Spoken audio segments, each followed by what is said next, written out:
Hello, I am the Maskermind. Today I'm going to be reviewing Oz, the Great and Powerful. And I must say, first of all, the slipcover is really nice.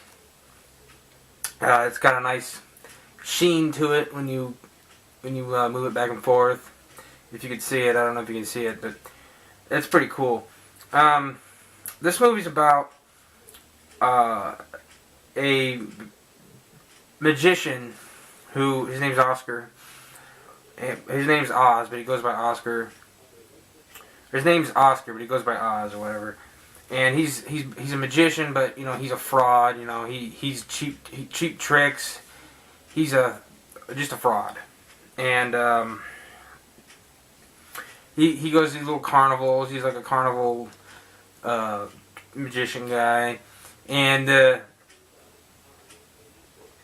he ends up leaving in his hot air balloon, and ends up basically getting sucked into a tornado. He gets spat out of the top and then falls back into the clouds, and then next thing you know, he is in Oz. And come to find out, he meets this one witch, and she's a good witch, but it turns out that she ends up being the Wicked Witch. And there's two other witches in this, and basically, his whole job is to destroy the witch and become king of Oz. Guys, this movie is really, really pretty cool. I really, thought it was gonna suck, just because it's not just because it's a Disney movie, but I'm not a real big fan of James Franco. I'm not really a big fan of James Franco at all. But I was actually really blown away by this, because the fucking CGI in this is spectacular. It looks great, and I'm glad it looks great, because the whole movie is basically all CGI. It's all it really is. His little friend, his little monkey friend. What the hell's his name? Finley.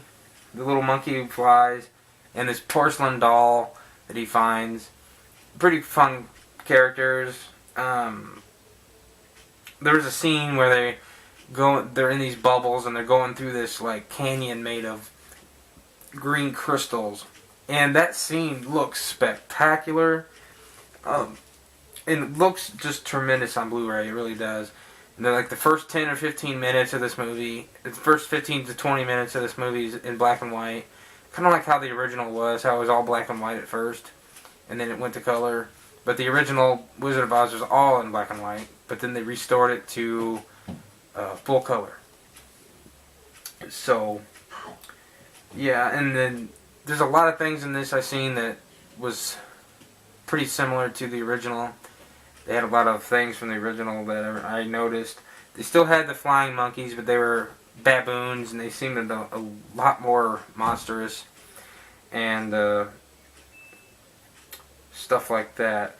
And there's a couple twists in here, and I like how Oz, toward the end, he uses that smoke, that machine where it projects that smoke, and then it projects his face in the smoke to make him seem like this huge force. Kind of like it was in the original, where Dorothy opens the curtain and finds out that the wizard is just a fraud who's not really a wizard, he's just a guy behind a curtain. Yeah, it kind of pays homage to that, and I like that. I thought it was kind of cool. And this is a prequel, just so you didn't know, just in case if you didn't know.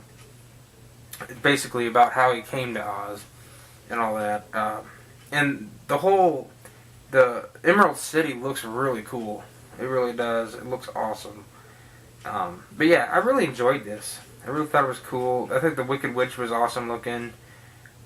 Kind of hot in a kind of weird kind of way, but really still cool.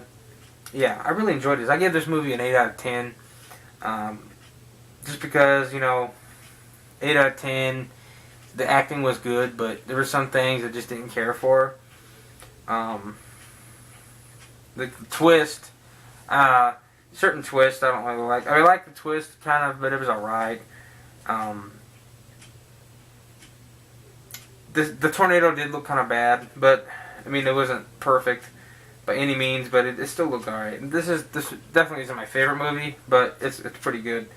But yeah, 8 out of 10, guys. That's pretty much it. Tell me what you guys think if you've seen this, and let me know. That's pretty much it. Remember, you've had a good time with the Mastermind.